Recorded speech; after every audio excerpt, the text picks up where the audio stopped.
Zay ny amin'iny fa tsy tokony atao fitaovana hikendrena tanjona politika ny fampihavanam-pirenena.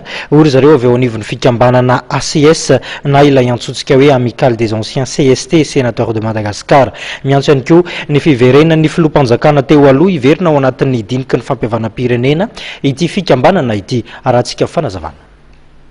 Tamin'ny fanomboany io fampihavanam-pirenena io dia namoaka fanambarana ny ACS. Tamin'izay fanambarana zay no nilazainay fa io fampihavanana an'ireo filoham-pirenena teo aloha ireo dia apahany fotsiny amin'ny fampihavanam-pirenena ankapobeny.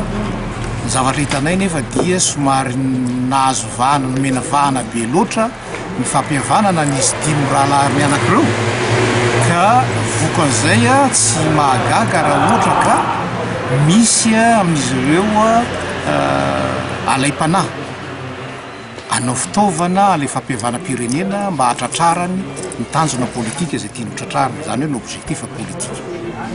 Izay ny fahitanay azy ka izahay le izy anefa dia fampihavanam-pirenena dia mikasika ny vahoaka gasy 320 tapitrisa.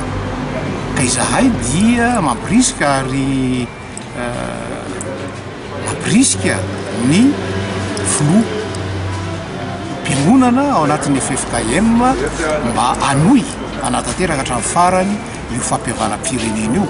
Ary ny ACS ihany koa dia na izany aza manao antsoavo amin'ireo le filoha teo aloha zay misitaka mba hiverina ao anatin'izay fampihavanam-pirenena zay. Ary mba tokony iverina efa tokony ajanona angamba le ambopo, aprimina le ambopo sy le mety ho fitiavan-tena kely amin'izy ireo fa lay vahoaka gasy 320 tapitrisa no tokony omena lanja.